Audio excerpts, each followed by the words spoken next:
in this game one? No, the only thing I'm a little worried about is that Spirit could maybe fall off a little bit, right? Because the Doom, yes, it's great, but if it gets super late, then the Wraith King is actually going to be that secondary core, you know?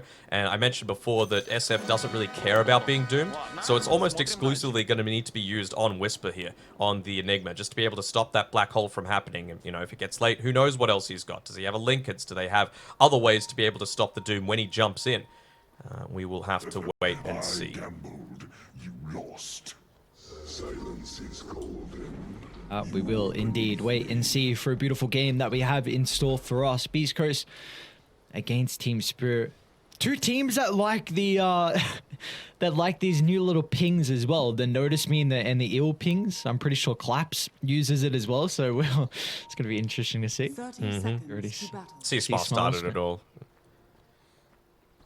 He is an innovator. Oof, Grandmaster Shadowfin. All right, this is his time. This is his meta. Pick me the Shadowfin. It's his favorite hero, man. It's his favorite hero. So to give it to him on what is potentially a deciding series for Beast Coast Fate heading into the playoffs, can't think of a better time. And we know that he's a man that plays on vibes. He's very happy to dive underneath towers on his pucks, but Shadowfin much more of the passive-ish style of role, but still able to dominate those lanes. He's a Viber, is he? He's a Viber. He's a Viber, all right. Oh, are you vibing? That's the main thing. Are we vibing? Of course. I've had my ice cream this morning. I'm ready. I'm set. What the hell, dude? What do you mean? It's just, what time do you have ice cream? You know, they just say an ice cream a day keeps the doctor away, so I'm just trying to follow that advice. Oh, so you're not going to have any tonight? I didn't say that. Well, they say an ice cream. Yeah, but they don't say anything about two. Oh, does that keep what does 2 a day keep away? That keeps the annoying co-caster away. Yo, what the hell, dude? What? Oh my god. All right. What lanes are we paying our attention to? Well, we got 3 lanes. Top, mid, bottom, then the Oracle, the Ice Cream Man, the Enjoyer of the world. What do we need to look at? I'm probably going to look at mid first, just to see the battle going on between Toronto, Tokyo, and C-Smile. But, well, it's going to start to break out once Whisper hits onto level 3, right? They've made this double pull happen with Gajira. So he's going to be able to pull that one back so that Whisper has the potential to farm here. Of course, Maposhka, he's wanting to try and remove as much of these creeps that are being denied away. Even look to try and get rid of some of those Eidolons, but has to be careful about overextending up here. A lot of damage early on. Whisper was close to getting the Eidolon split and also level 2, so if they had that extra ability, Whisper might have given over first blood. But you also see simultaneously Yatoro doing the same thing as well, dragging Kizone wave behind the tower to try and deny a full wave away. And you would have to say it's more important for Enigma to be the one getting these levels, right? Yatoro, he just needs to focus on getting the level 2 to potentially get in onto the front lines, try and get that mischief off, and then the Boundless Strike really does a great job of dealing with these Eidolons and equaling out what's happening in this lane, which is going to result in it obviously always pushing more towards Whisper, having a lot of that ranged experience stolen away. It's still a really big deal, even with all the nerfs to the Enigma. In our other side lane here, we see Collapse has gone Wraith Band to start, and a lot of stats as well. 3 Iron Branches, so I wonder if the stats are actually going to help out a lot with the Doom, because I thought this might be a bit more of a tricky lane, like Marcy, Wraith King, a lot of stuns, a lot of spells you can utilize, but looks like he might be okay on Collapse. Yeah, I mean, you just have to look at what you're laning up against, right? You want to make this a little bit more of a brawling lane because Rubik is a pretty weak laner. You know, such long cooldowns on your abilities, 28 seconds and 16. So you got to get a little bit more active. You're not terrible in the armor department anymore, as K1's actually getting dived a little bit here.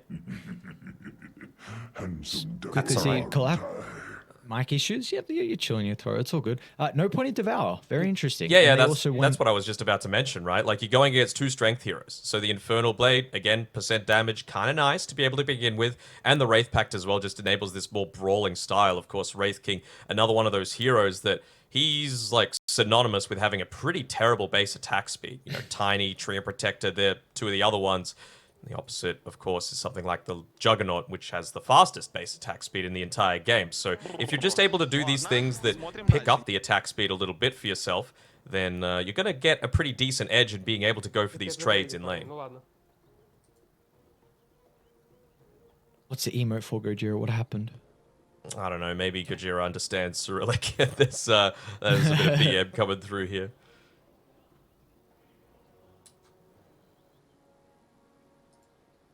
Not the BM. Come on now. Honestly, I like the all chatting. I know some people don't, some people do. I like it. Give me some extra flavor.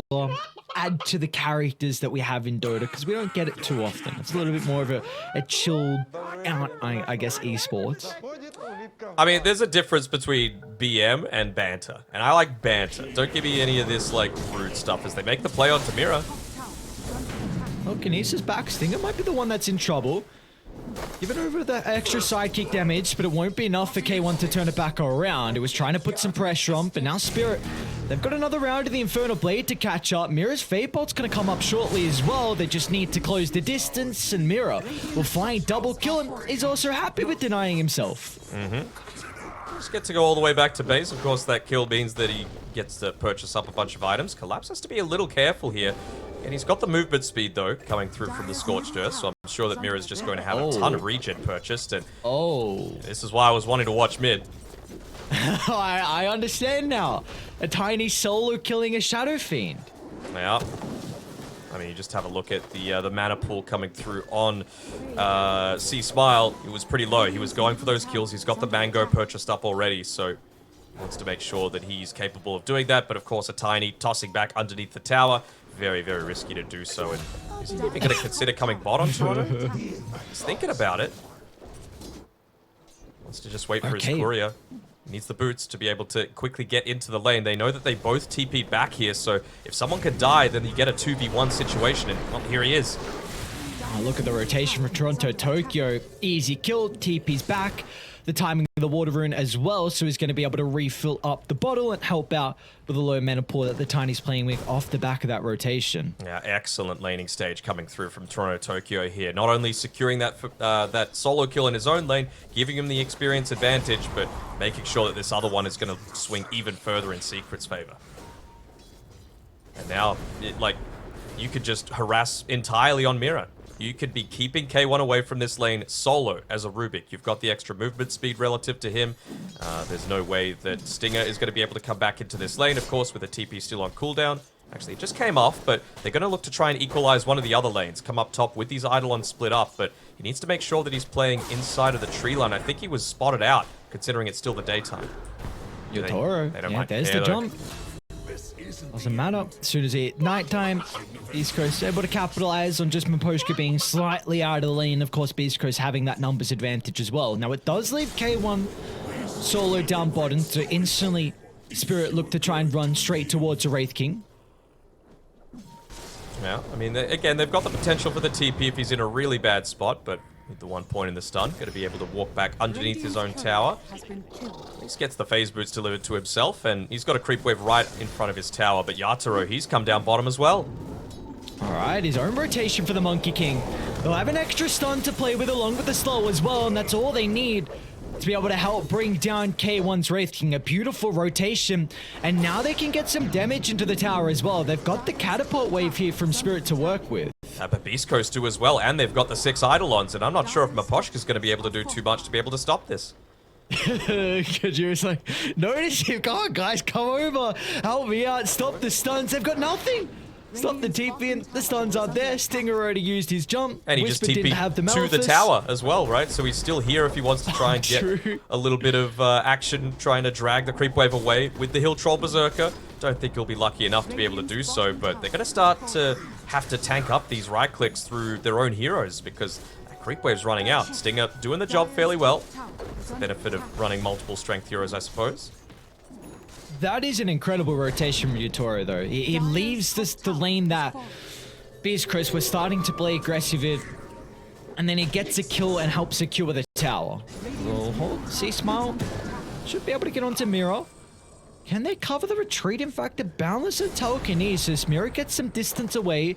The Shadow Raise is going to end up expiring, but it looks like Stinger can just somehow drag him back from afar. What a beautiful hero. K1 top lane. Another death. Hang on. Oh no, this is not what we've come to love from K1's Wraith King. Yeah, I know that To farm, you need to put yourself in risky positions and really play on the edge, but I think 7 minutes right in front of the tier 2 tower, just a little bit too deep, especially considering the rest of the team were going for a kill onto a support at the time. Look at this. Spirit. I continue with the aggression. Toronto, Tokyo, along with Mirror, combined together in the smoke. But collapse around mid if they want to try and connect to him. It's only Stinger that they've seen previously. They might go deeper into the jungle, though. See, Smile's been off the map for quite some time. Oh, the neutral item. See if it's going to have the movement speed. It won't be enough. He doesn't get away as Toronto, Tokyo, and Mirror will close the distance. And the damage should be able to come through afterwards. One more. Oh, he didn't get the right click. Oh, no, but still, I guess the slow with the tree allowed him to follow up afterwards with a face hit. So nonetheless, Spirit will still get the kill. And now they're even going to consider about going back over to Stinger. Toss over to Mirror. He's got the rebound. And he'll get out safely. God, I hate Marcy. I hate Marcy so much. What other support could do that? Just completely get away from a gank just off the back of a skeleton. Beautiful design. What do you mean? Mm-hmm. Nothing wrong. Oh, yeah. Perfect. Well done, Valve. Lane, oh, not again. Oh, they're going to go for the Nyx Assassin. See, Smile just died and TP'd back in. Double stun. Beautiful double stun. It's going to enable Whisper now to rotate as well. They've got the black hole and with Stinger jumping into the middle. It could set up for a double ultimate. As C Smile can land the razors from afar. Spirit were trying to put the Shadow Fiend in the grave for a second time in a row, but Beast Coast bring the boys to protect him. Very, very nicely done. That honestly does feel on the back of just wanting to go for the Nyx Assassin instead of the Shadow Fiend, right?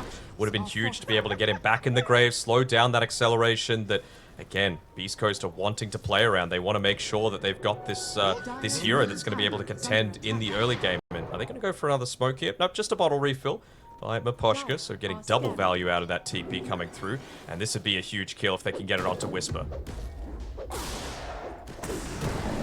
Looks like they should easily be able to do so.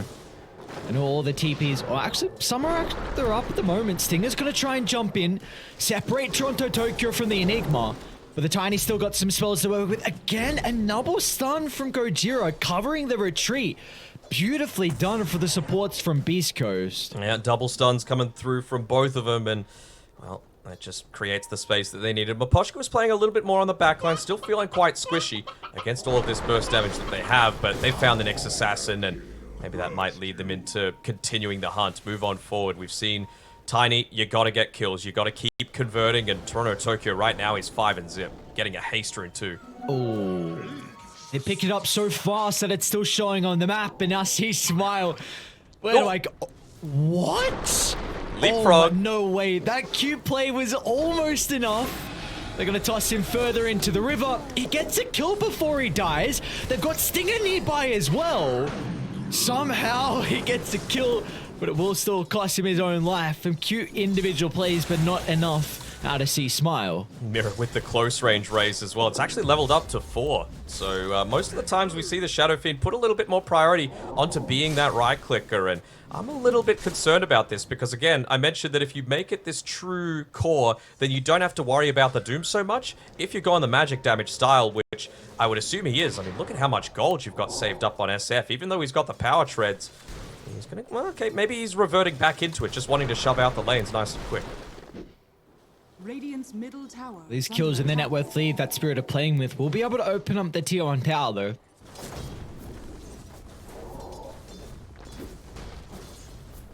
Yatsuru playing so close by to Gojira and Whisper. Has to be careful with his positioning, but he's just used the Primal Spring, so he's going to be able to get away. Those Spidey senses, as soon as he sees Whisper start to move towards him, he knows that he's probably not going to go for a solo pickoff still.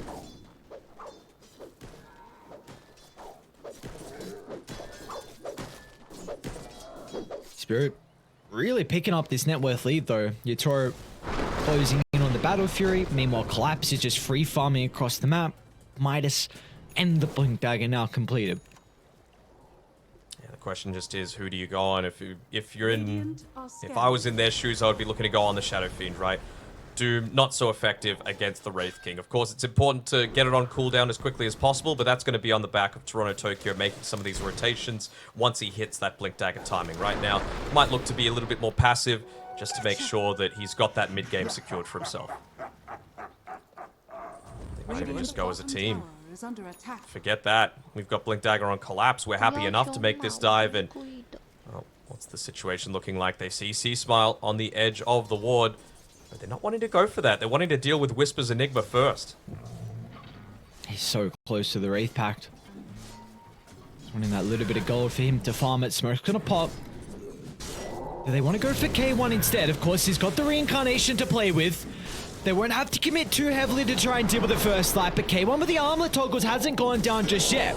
It's enabled the rest of Beast Coast start to swing towards enabler. Let's go Jira. Finds a triple stun. A follow-up afterwards stolen thanks to Mira. Whisper! But the Wukong giving them full control. The BKB with a black ore from Whisper. The turnaround's there thanks to Requiem. And now C-Smile can enter the team fight. Look at the damage just Shadowfin can rack up as they all group up in the choke point. They all group up and all of the Spirit Cores die. I mean, that's the thing. You just wanted that little bit of extra movement speed so that you can take them out that little bit quicker, so that you don't give Beast Coast the capability to be able to converge. What a great team fight from all of Beast Coast, in particular C-Smile. I want to see you look on to the back lines here as we look into the replay. It's a great black hole, but Mira's in position to be able to steal it and potentially get the counter through, but the Requiem use at the perfect time, making sure that he's not able to get the steal. He gets feared instead, still inside of all of that damage, and well, they get the full burst on through, so great play coming through there by Beast Coast. The triple stun from Gojira into the stolen Impale, triple stun from Mira, and then just all the AoE spells as Toronto Tokyo. They want to go back in now. Stinger, an easy kill for them to find.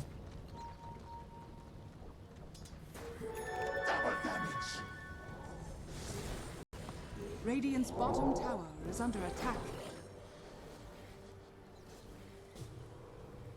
Even without the Doom used there from Team Spirit, so still back to farming they go.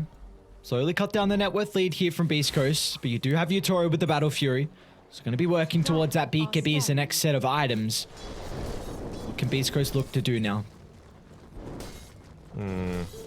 I think they got to respect the fact that they don't have the reincarnation on K1. They might look to play around him a little bit more heavily, or even just make sure that they have those TPs available, because their defensive rotations have been on point. They know that Team Spirit were lacking a few of those items coming through, but in the meantime, Toronto Tokyo, he's picked up his Blink Dagger. He nearly got it on Mira as well, so it's one of those things that Team Spirit felt that they had to address off the back of their boot camp, is that they know they're a really strong team, but impatience can sometimes be their downfall, and we might have just seen one of those situations come through there.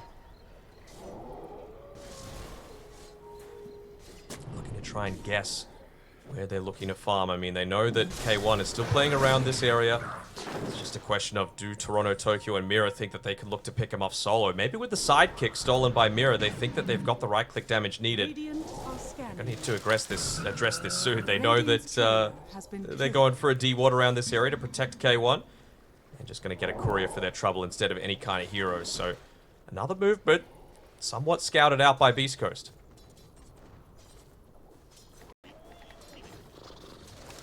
Simultaneously, we see Mupojko also scouts out the movement. Radiant's Also, top tower D is wards under down attack. bottom, so this will help out a little bit more with Utori's farming patterns.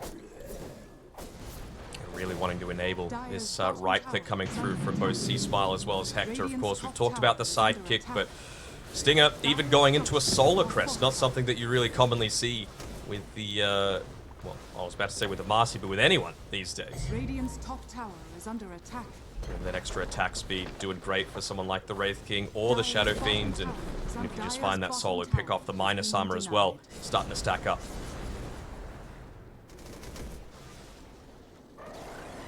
Alright. It seems like... Oh, I'll hold that thought. Beast Coast is going to look to try and smoke and move across the map. They have the lanes in a pretty decent position. Radiant's top tower is under attack. A nice ward up top. By the small camp, they might scout them out shortly if Collapse continues to move down here. I mean, top lane's pushing gonna- in as well, right? So this does reveal a little bit about the positioning, and well, Kajira seems to know this is where around they're looking to play. Yatoro was playing in the tree line a little bit, so I was wondering if maybe he might look to stay in there for now, but he's going to continue to prioritize his own net worth. They see the Rubik TPing in, so a little bit of information. Gojira lands the stun, and the rest of Beast Coast will instantly jump on forward. Can they get another objective off the back of this on Beast Coast? Are they going to pivot to Roche? No. Looks like they're going to TP back and try and defend the T1 tower. Yatoro gets the tree dance up. It's going to look to stick around, though. I mean, you've got Collapse still hanging out around nearby. You've got just 10 seconds on the Rubik. He's got the Blink Dagger as well available for Mira. Eventually, they're going to have to back off. Ooh. Second or two late, almost. Being able to kill the trees. Collapse just... a hidey hold. Don't come out now. Stay there, my friend. Stay there. But they're doing a decent job, right? This is what Team Spirit do so well. They might be having not such a great time in one lane, interrupting the cause farm, but they're not going to let it happen for free. Toronto Tokyo shoving in mid lane with his abilities, as well as the illusion room that he was able to pick up, and Maposhka doing the same to bottom. With no one defending this, they're going to know that Roshan's going on, but again, just all of this right-click damage, plus the ulti on the position 5 Marcy, plus the sidekick means that it falls down pretty damn quickly. That it does indeed. Spirit want nothing to do with the pit, it looks like, though. Just trying to get the lanes out in a decent position. Do they get caught out on the retreat, though? Gojira, it's going to find an opening here on Tamira, so they'll be able to bring one down. Toronto Tokyo out to the left side instead. Gojira is considering about chasing down the Tiny, but Toronto Tokyo will TP out in the tree line. You do have to address the lanes now, though, from Beast Coast. I mean, the kill is fine on Tamira, but he's got what he needs, right? He got that first double kill, he got the Blink Dagger, he got the Arcane Boot, so he's set. He just wants to stay playing as far as he can onto those backlines so that you can always look to get the Black Hole steal off, because, yeah, not that it's getting out of hand. Of course, Spirit have a 4K net worth lead still. They're going to be in a little bit of a bother once you do really start to feel strong enough to just right-click in these fights on Beast Coast side. They've got the Aegis to play around with. The Desolator picked up by K1 before finishing up that BKB for himself. But if you can get BKB plus AC, I don't know how you kill them. Starting to TP and maybe setting up onto K1. Trying to bait him in, but no, they're not going to take it, especially with Mira just shoving out that lane. They were taking a little bit too much tower damage for their liking. Little injection of gold for Collapse. They might be looking to go for some more pickoffs now on Team Spirit, because they've actually bought up a Boots of Travel on Collapse. So that's good for shoving out the lanes and the other sides, like I was saying, but you've also got a Monkey King that's able to tree dance around the map and maybe just go for those solo targets. But for right now, I really don't see a reason for Beast Coast to split up at all. They're just going to clump together. They're going to go as 5. They realize they've got their ultimates, their Aegis, and they can look to take away some of this map that Spirit are looking to play around. Do you feel like there's ever going to be a stage where Spirit can fight into this Aegis? Are they waiting for an item, or are they just going to look to avoid for the next couple of minutes and wait for it to expire? I mean, the BKB makes it nice on Yatoro, and you're only 1,300 gold away from Toronto Tokyo's BKB as well. He's going to need to disassemble the Echo Saber for it. I really think that they're just going to wait and see if there's someone that's playing a little bit more impatient, right? Someone that's playing away from the rest of the team. They're seeing Gojira roam around with this Sentry Observer Ward combos, so nice placement there by Maposhka to protect Yatoro. Yeah, as soon as someone reveals potentially on their own, yeah, that's when they could look to just get one of these freebies and then prevent the group up and push style that Beast Coast are wanting to go for. We'll see if they can find into this on Team Spirit. Dire's middle tower. A smoke down from them. Gonna lead through the outpost, collapse with a high ground. A counter smoke as well from Beast Coast. K1 separated from the team. They might move to Gojira instead. It's Toronto Tokyo. Assassinates the Nyx assassin. But now he puts himself in a compromised position as they'll kill off the Tiny. Off to the right side as well. Collapse. Easily been able to dispatch the Enigma's life. They're going to try and still turn it back around. Stole The Requiem was stolen. They've got to be cautious on Mira's positioning. They need to address the Rubik, and that's where K1 can come into play. Instantly moves on forward, but can they stick around? He's The Wukong's Wukong's command giving them way too much control. A double war sum holding them on the other side, and C-Smart just can't get any right clicks out. As Spirit now can turn to deal with K1. He's still got the reincarnation to play with. Some of the respawns counter coming up shortly as well. Let's see if Gojira is going to be able to buy enough Nice time sentry. for the Whisper respawn. They'll turn to collapse into the tree line. A lot of damage coming through from the right clicks. The sidekick's going to help out as well. They're going to be cautious because Enigma is back alive and they won't even need him, it looks like. K1 with the crit down. Now to Poshka, they go next as well as Beast Coast will try and slowly get that loss. Cut to the head, and the stun will stop the TP in his tracks as K1 ends it with a triple. Oh, baby. He's able to get that triple kill to be able to end that one off. And, you know, Yatra, he made the good jump at the start, right? He was able to catch out the Nyx Assassin, but just way too much right-click damage, being isolated away from the team. They gave a lot of emphasis onto trying to protect Mira there. He just wasn't able to land that Requiem. A little bit unfortunate for the Rubik not to get off that big teamfight spell to potentially isolate the rest of Beast Coast, but again, they're just showing that when they're in sync, when their group's on, they're able to catch out targets like Mira on their own. Can be super formidable, and now they can take the outnumber, potentially push in that mid lane.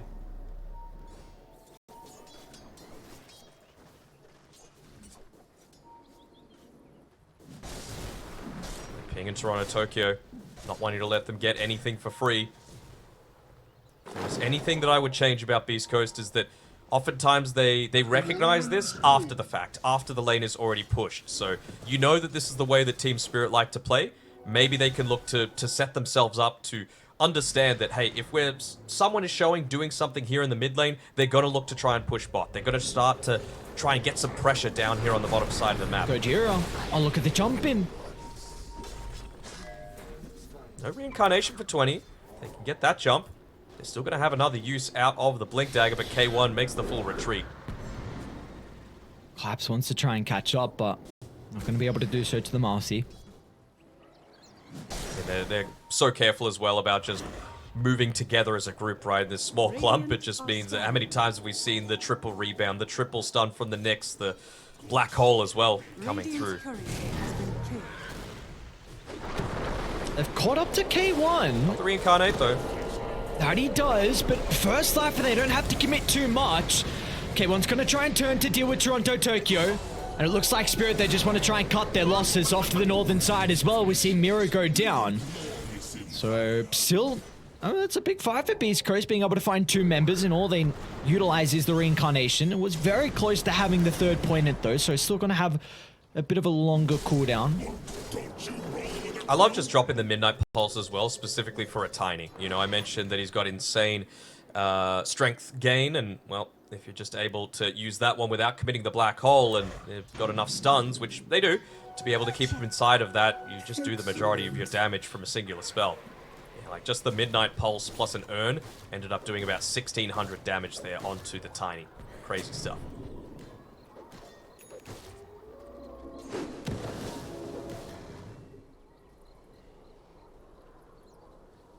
Go cheer up to his shenanigans, just trying to scout out where Spirit are positioning.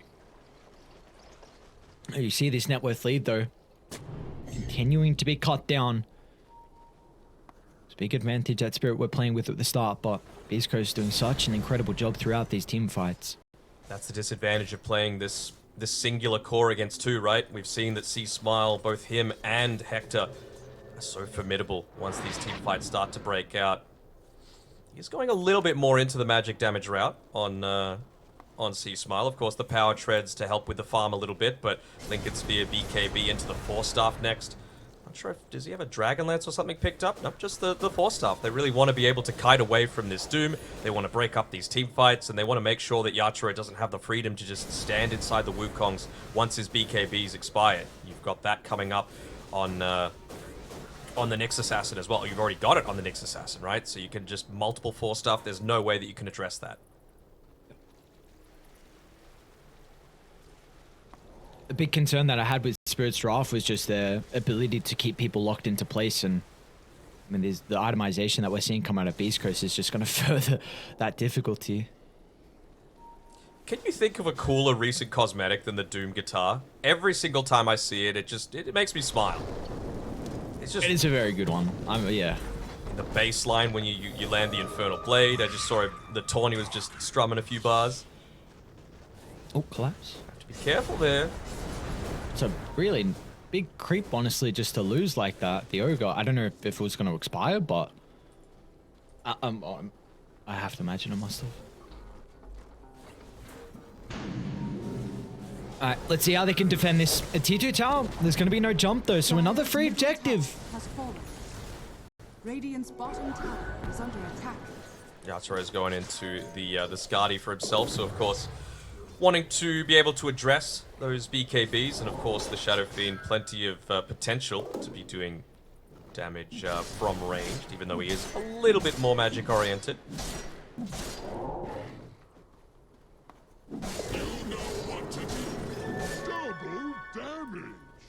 Becoming a bit of a trend for Collapse as well, isn't it? This Octarine, just allowing them to be much more consistent in the middle of the team fights. I mean, even just the cooldown reduction for something like the Infernal Blade will reduce it to about 3 seconds once he picks it up. This could be a big smoke with Rose spawning in 30 seconds. Spirit, a lot of momentum has been going the way of Beast Coast. If they're able to succeed in this team fight, definitely be back into this game. It's not a big deficit at all, only 2,000, but with just the past couple of team fights we've seen from Radiant, they've been executing incredibly well in the 5v5. Toronto Tokyo, you do have a good amount more burst damage now though, and more importantly, survivability. He's got the BKB finished up at the expense of his Echo Saber, and he's going to look to buy back into it, so there is that consistent right-click damage coming through. But even just the level 15, the avalanche damage increased to be able to find that key target and burst them down without too much committal from the rest of the boys.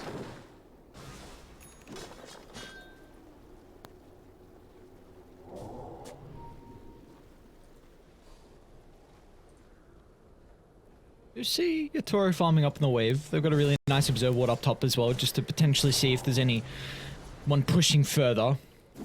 Mira can just afford to play so far back as well. He's got the Eye of the Vizier, he's got the Aether Lens, of course, the Arcane Supremacy maxed out, and the Blink Dagger. So just the range that you could blink from if you hover over it is actually kind of nutty on the Rubik there.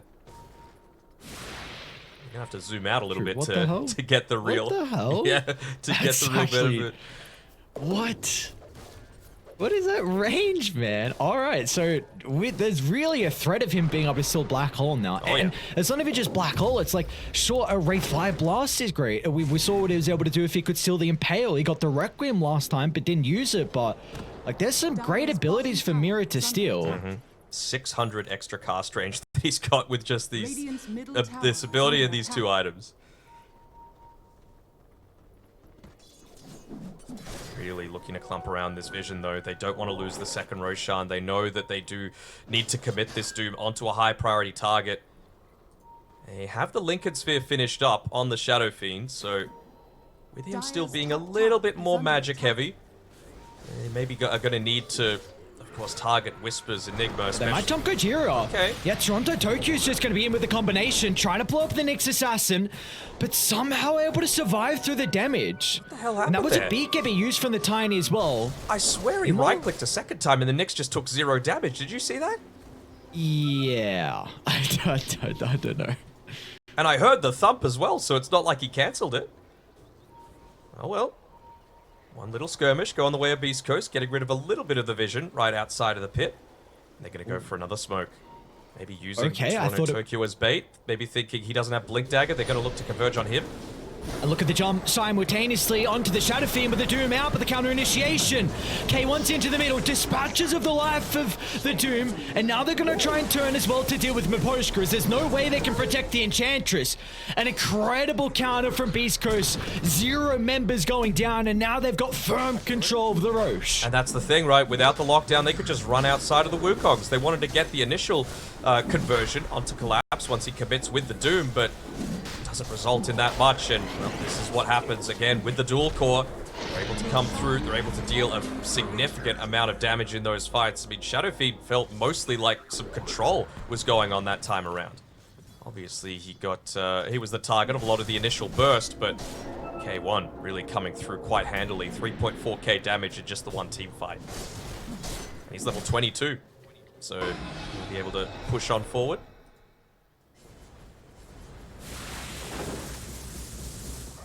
Radiant structures are fortified. Dark structures are Toronto fortified. Tokyo's ready. Ready to go, trying to find that opening. But they're still... Oh, see Smile! An aggressive jump inside, but the rest of the boys, they're going to follow up. No member left behind. Marcy still will get brought down with ease. Can they back out though on Beast Coast? And the Skelly boys, they're letting them do the majority of the work. Look at all this minus armor. Nice boundless strike from Father. What the? What is that range? He's got the quiver. Radiant's bottom tower is under He attack. smile. Not wanting He's to commit got the too heavily. Aegis. Yeah, he's got the Aegis, and Toronto Tokyo has no mana, so they're not going to be able to contest this. Yeah, it is the game of range, isn't it? We saw the Rubik's before, and with that enchanted quiver, you're just able to get that incredibly strong right click from afar. Even, you know, when you think to combine that together with the Aghanim shard as well on C Smile for that crit, for the extra range, it really does catch a lot of people off guard. Radiant are scanning. Alright, full set of barracks. Nothing Spirit can do to help protect it. You can even see Whisper just hanging around on the left side, using a lot of his smaller abilities, not wanting to commit the black hole, waiting until Mira commits the body. But that's the thing, right? Whenever you've got this... Collapse in this lane. Oh my, those reactions. Gojira might be able to find him though. They're pinging him. Can he close? The rest of Spirit are nearby. They might actually be baiting the Doom. He's going to try and provide some assistance. Just holding the back for the moment. The They're toss going to forward. kick the Wraith King further. 4 staff in as well, but have they gone too deep? Wukong's to give them some control of the area. They've been able to bring down the Master to the northern side. They split up the fight. There's no way they can get to him. They have to run inside the Wukong command to try and protect K1. It's going to be able to tank through it at the moment. And now they can continue on full for Beast Coast. Team Spirit, That range! they want to go back in. You see the range of that Impale? Yep. What the hell? That was so scary though, the fact that the fight gets split in half where the Wraith Kings to the north of the Wukongs and the rest of the team are down to the south and they couldn't just run straight through. You can't do that against the Monkey King with this farm, but the fact that they don't even lose him is huge now. It's just a level 22 Wraith King, right? They have no percent damage outside of that Infernal Blade. He's got plenty of armor, he's got plenty of HP, he's got the spell immunity. Gonna be very hard to take out K1 in this game.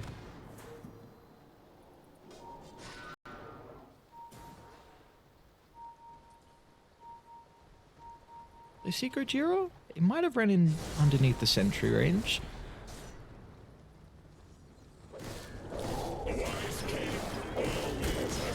What's the jump gonna be? Toronto Tokyo's ready. Mira as well is gonna be the one to start. Nice. A lot of damage Carapace. early onto K1. They got the Carapace though. It's tiny. Will still end up going down. No buyback coming out from Toronto Tokyo. Poshka's doing a lot of right-click damage whenever he's got this Dragon Lance available. I like the fact that he's gone down this route just to be that additional thing to be able to deal with some of these pesky people, make them have to play around the BKB a little bit more. Poshka? Speaking about the man, it's going to be Collapso that looks to jump in. A lot of damage coming up from Poshka. They'll be able to deal with the first life, and now they'll set themselves up with the Wukong's command as well. Got the BKB though. See Smile protected with the BKB and with the 4 staff out. No response from Spirit. They need all 5. They need Toronto Tokyo here to be able to toss back into the base, and again, around those BKBs, they don't really care. This might be the last chance for Team Spirit to come back into this one. Tiny Nice coming in jump. from the left. That he is. They're going to be able to scout him out. Toronto Tokyo tossing Whisper back into the middle. Tossing But him back Stinger out. again with the save. It will not matter though. Spirit looking to hunt, looking to bring down the Enigma. They're going to be able to do so. An instant use of the buyback in Beast Coast. They want to reset their positioning. They still were able to take that second lane of racks though. Mira's positioning's been on point. Always away from the middle of the team fight. The big kills are... Ooh. One hit. A lot of the damage we're seeing with this defense is coming out from Poshka. Luckily, Nasi does have a buyback. We've got the Scepter as well, just completed on Collapse. This has to be a big item to turn around this game. It's not looking good with the potential They have mega to do it creeps now. in the cards. They gotta go though. Buildings are falling. Toronto Tokyo might be going down as well. They get more out of this, so Beast Coast gonna be just hit cautious. racks. Don't intercept the mark. They're just gonna turn to deal with the buildings instead. Yatori can protect it, but there we go. Jump in for Glabs. What an ultimate! The stun lock holds them all into the AoE silence as Beast Coast gets sent to the meat grinder. An instant death on the respawn as there'll be no surviving for K1. But regardless, they are up against it here from Team Spirit. found Mega another. Creeps on the card, but they might be able to get another kill as well. As 4 members of Beast Coast sacrifice their life to get the Mega Creeps. Surely this double damage on the top side of the river wouldn't change Surely. things, would it? I mean, you got tier 2s, you're having to deal with mega creeps. I wonder if they're even going to buy a few different items as Yatori. He's already queued up the Divine Rapier, but you know what a great find again onto the back lines. Just creating enough space to be able to take these mega creeps. Of course, doesn't feel great to be falling down, but it's a great reveal of that first Doom coming through. Radiant's middle Again, tower we just is still under don't attack. see the black hole, the power of the Rubik, able to play from the back lines with the insane range on the Impale, just to hold them in place to get true value out of that Wukongs as well. Yeah, that was nutty stuff there. All the AoE control they would ever need to hope that no one will escape out of the AoE Doom. My oh my. Oh yeah, and they actually didn't pick up the DD fast enough. Mira had to do it because it was just going to expire, so regen rune on the bot side, gonna make it a little bit harder to deal with these waves pushing into the base. Probably afford to go up top here on Toronto Tokyo just to shove out that one extra wave, but I mean, they've been caught out way too many times by Gojira on his Nyx assassin, even just holding on to 3 Wraith Bands on this Nyx just to give him that little bit of extra armor, prevent the burst. I mean, it's past 25 minutes, double the benefit. Do what you gotta do to keep your own life. Aeon Disc gonna be the next item for him as well, so just recognizing the importance of the Nyx assassin. I don't know if even a Rapier could do this one, Ares. It's only a 3,000 lead though. Like they do, and they can defend very easily against Megas. Toronto Tokyo's got the items to do it, and he's got the Ag Shard as well with the important one. He is starting to get surrounded though. Are they gonna come play with this ward? What Toronto Tokyo the team? What just happened? What? I have no idea what I just witnessed. What was that? The I don't ball know, on this man. man just to TP out, and then just to, like the hesitation, like, wait, is this real? Is this real tiny? Illusions K1, can't TP. Great reactions. Collapse playing around with the BKB. find Mira. but Tower is under attack. Importantly, the Collapse won't have this magic immunity though if he wants to jump into the middle, so they can kite him now. He's gonna need to. Because Team Spirit, they're the ones on the timer here, right? They're the ones that are gonna need to split up, otherwise top lane's gonna be pushing in.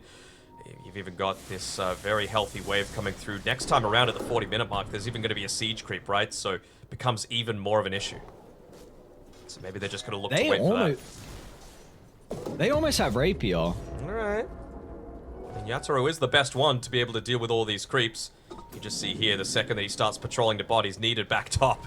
That's the power of defending against this. So, I mean, it might be the Rapier going up against the double siege creep, mega creep wave. That Beast Coast are going to look to play around. You picked up a ninja gear, though, on Whisper, so he could look to perhaps get a little bit more creative, dive around onto the back lines, maybe go for the secondary blink into the tree line.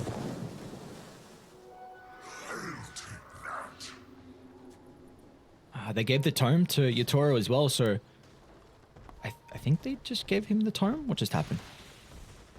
Not sure. Try- They want to Kinda get him getting up to that close. extra Wukong's ring, though. Yep. I mean, that is huge. That very, very important. Because they will have the damage to be able to kill K1 once, and all of a sudden you just use the Wukongs in the second life, and how do you jump inside that with the extra Okay, ring? hear me out.